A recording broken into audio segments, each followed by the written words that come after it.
500 toxicologists from around the world have converged on Auckland for their annual meeting. They're sharing their world-leading work in what is an ever-evolving toxicology environment. To tell us all about it and about the fascinating world of forensic toxicology, with me in studio, Matt Hosking from PHF Science. He's the chair of the meeting. And Associate Professor Jen Schumann, who's the head of the Drug Intelligence Unit at Victorian Institute of Forensic Medicine and Monash University's Department of Forensic Medicine. You must have a decent business card with all that on it. Welcome both. Nice to see you. Thanks for having us. Thank you. What's a toxicologist, Matt? Toxicologist is a person that's looking for drugs and poisons in biological specimens. So we are either assisting with trying to ascertain whether alcohol may have been involved in a driving case, may have whether a drug or a poison has contributed to a person's death or impairment, injury. So this could be anything from ascertaining cause of death, could be involved in a crime, could be involved in trying to clear someone of culpability. I immediately think of true crime podcasts and TV shows. Is there a bit of that in there, Jen? Oh, there's definitely some very interesting cases. We've got a lot of new drugs on the scene in the last few years, lots of synthetic drugs that we've never known anything about popping up all the time. It's sort of a bit of a game of whack-a-mole, really. So there's always something new for us to be looking at in forensic toxicology, which keeps it very interesting. And Matt, tell me about this meeting. What's it all about? So this meeting's been 6 years in the planning. We bid for this in 2019, and this brings together two organisations, TIAFT, which is the International Association of Forensic Toxicologists, and FACTA, which is the Forensic and Clinical Toxicology Association. And we've got those people coming together to talk about everything about toxicology, from drug checking, which is, testing pills at festivals, to wastewater analysis, to post-mortem toxicology, workplace drug testing. So it's experts from around the world, anywhere from Fiji to Europe to America to Africa, just coming together to collaborate and to share their knowledge. Are there rock stars of the forensic world, Jen? That's a good question. There definitely are a few legends in the forensic toxicology world. Yep, anyone you're particularly looking forward to meeting or hearing from? Well, we've got a really interesting range of experts that have been working in this area for decades that are very well known in our area, but perhaps not so well known to everybody else. So, yeah, rock stars for us anyway. How about you, Matt? Yeah, we've got a few lifers, people that are coming particularly far afield. It's good to be able to meet them and to be able to understand where they work, how they do it. It's a small discipline, so, it's often that you're actually getting to know these people and they become almost part of your family. Yeah. Because you share experiences and you sometimes share problems with them and they help you get through them. I bet you've got some super articulate, camera-friendly Americans in the mix. Surely. Yeah, we've got a few. A few of them love the lens. But, this is an opportunity for both young and old scientists to share their work, and it's a good forum for them to be able to get up and safely, give over their experience, their scientific knowledge, and get some feedback, and then they're better for it.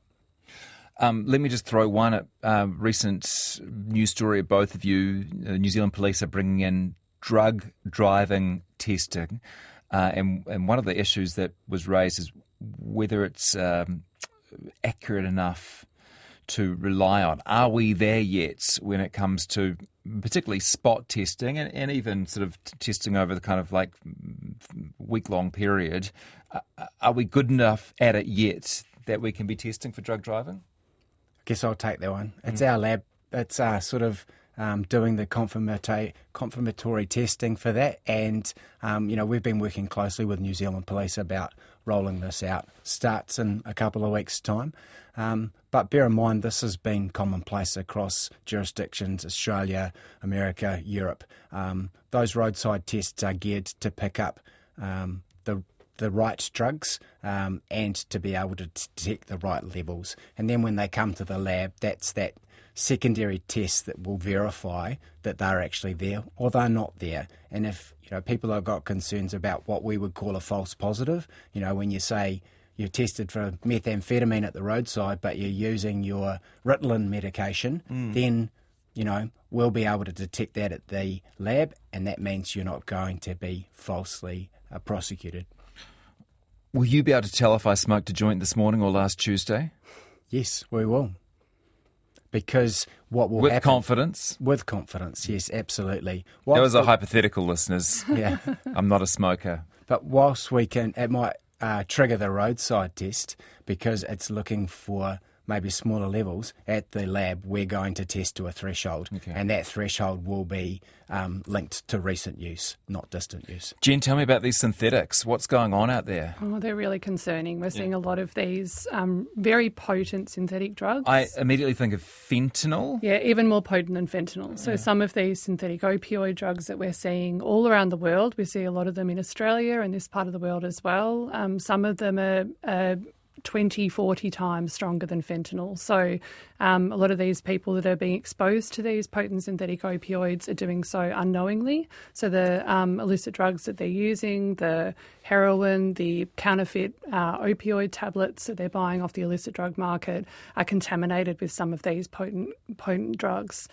So you can imagine how high the risk is for people who are intending to use a sort of regular opioid like heroin, but even more so for people who are intending to use a non-opioid drug like ecstasy or cocaine, or we've even found it in cannabis vapes in Australia. So the risk is really high, and this is something we're really, really concerned about in forensic toxicology. All right, so I'm at the club and someone hands me a pill and says, try this, it's great. Would you advise me? Why am I keep using myself as an example? It's a terrible idea for a public broadcaster.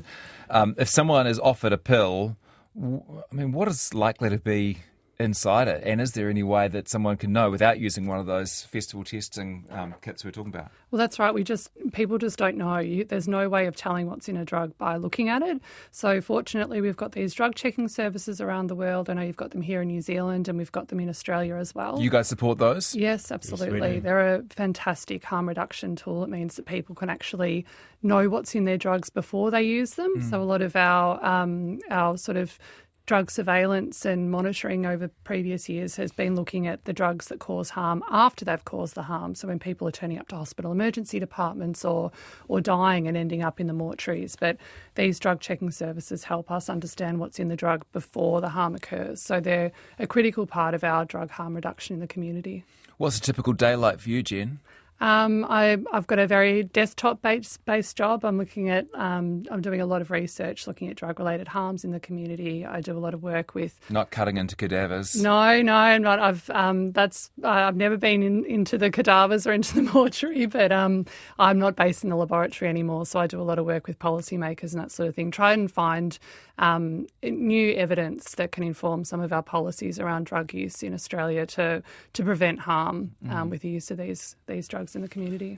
Sorry, I sort of interrupted you there, but the festival testing, if even an expert like you struggles to keep up with synthetics, what chance do they have?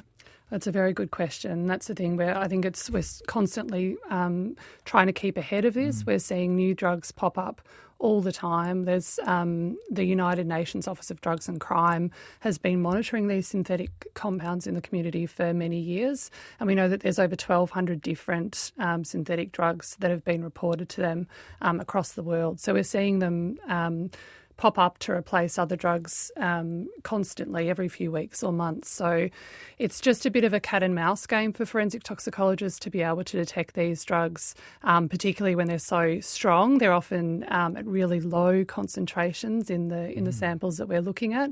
So there's a lot more collaboration going on now between law enforcement, between scientists, between policymakers, so we can try and keep ahead of this game as much as we can. What are you looking for as a toxicologist? How does a drug express itself in terms of evidence?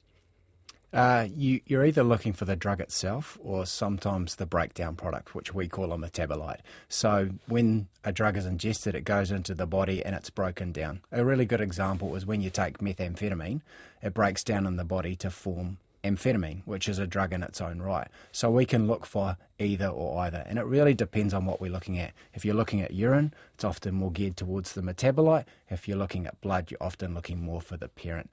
And so they can give us kind of additional information, pieces of the puzzle, you might say, to be able to try and decipher what these new drugs are, because they're often built from a common backbone, and so therefore you start to see these common threads but other different pieces that don't quite fit. And so what we're doing is using sort of predictive methods to be able to try and say, that's a bit different, what would it look like? The other thing is we are constantly collaborating with our partners, drug chemists, so when the seizures come in, could be customs, police, across the border, wastewater testing, festival testing, ED department presentations, all these things feed into trying to, like you say, close that gap between what is available on the market and what we can detect. So it always is trying to be as fluid and as agile as possible. A lot of us had never heard of wastewater testing before COVID, and I think we're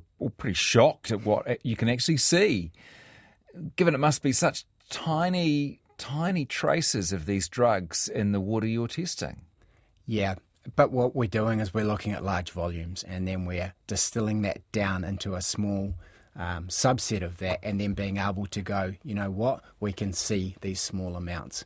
If you consider what else we do in toxicology, we're testing for drugs in blood, urine, but also substances or matrices like hair. So we're looking at what we call picograms. That's like, you've got a gram, a milligram, a microgram, and then a picogram. So it's such trace levels, but the instrumentation, the tools that we use are so sensitive that we can look for that. So with wastewater, when we distill it down, we can see an awful lot in there.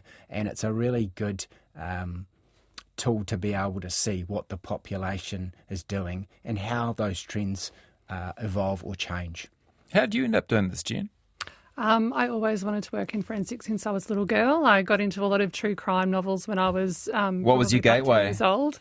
I just loved... Nancy Drew? Or... Oh, no, it was R.L. Stein, actually. Don't know if any of the listeners would have heard of that one. But what's the name? R.L. Stein. R.L. Stein. Actually, I think it's now turned into a Netflix series. Rings a bell, actually. Fear Street. Yeah. So, I think my primary school teachers were a little bit worried about the kind of books I was reading, but it was something I always wanted to go into, and then went down the pharmacology pathway at school. It was sort of around the time when all the CSI shows were exploding on TV. And then I sort of crossed over those pathways between forensics and drugs and fell into toxicology, which I've stayed in for the last 2 decades, and I absolutely love it. It's so fascinating. R.L. Stein, right? Goosebumps. My boys That's into that. Right, that's it. Yeah. Is the blue light from CSI a thing? Well, no. Unfortunately, a lot of the things we see on CSI are just not at all like the reality of forensics. So it's a lot less glamorous, I have to say. But you stuck with it anyway. I did, yeah. It's a very dynamic, interesting area. There's always something changing and always something interesting to be looking into. So, yeah, it's a very interesting area to work in. Okay. I have to ask you about the mushroom murders. Who would like to talk to me about the mushroom murders? That'd be Matt, I think. Yeah. It was an Australian case. Obviously, it's gone worldwide. Everybody knows about the beef Wellington in Victoria. But tell me about the part that toxicology played, and was it a particularly interesting case from your point of view as a professional? Yeah, absolutely. And I guess they are sometimes the types of cases that we're presented with where, someone knows that something's wrong, but it's trying to find that needle in the haystack. And, it could be anything from, poisons that may have been on a, poisonous toad or a venomous snake, or it could be something that's been given to somebody unintentionally. Sometimes it comes from left field, and this is, I guess, a really good example. And when you're presented with a problem like that, as toxicologists, what you naturally do is you go into research mode and you're looking as to ways to be able to ascertain, one, what it is, but then how do we detect it? How do we find that? We've had cases within New Zealand where very similar, people will probably remember the poison professor case that, involved certain substances being given to an individual. And they are the type of ones that as a toxicologist, you put a lot of effort and investment into, and then to be able to find that needle within the haystack, it's really quite satisfying to be able to know you can provide an answer. Is it a combination of looking for a particular substance in this person's blood or body and kind of interpreting the other evidence? Oh, hey, they didn't get sick for 24 hours, or their lips were a little bit blue, or whatever it is. Are you putting all of that together? Absolutely. It is pieces of the puzzle. I mentioned that earlier. It's working with investigators, whether they be pathologists, whether they be police. The information that you get around the circumstances and what was their, what did they previously ingest? What do they take from in terms of prescription medication, illicit drugs? All those things feed into that. And what looks different? What should you be seeing? And what aren't you seeing? What are you seeing? And sometimes it's what you're not seeing that's important to look for. Absence is just as important as presence in these things. And I mentioned earlier metabolism. That's always something that you have to deal with. So people that sort of have something and then survive for a period of time afterwards, you've got that disappearing within the body. So that makes it harder as well. So sometimes you're looking for those breakdown products as well. What could it have been when you're seeing this? Do you have a big database, Jen? Toad, death cap mushroom, rat poison. We've got a lot of data. We've got a big national database in Australia that has over 500,000 cases of people who have died, and a big proportion of those are drug-related deaths.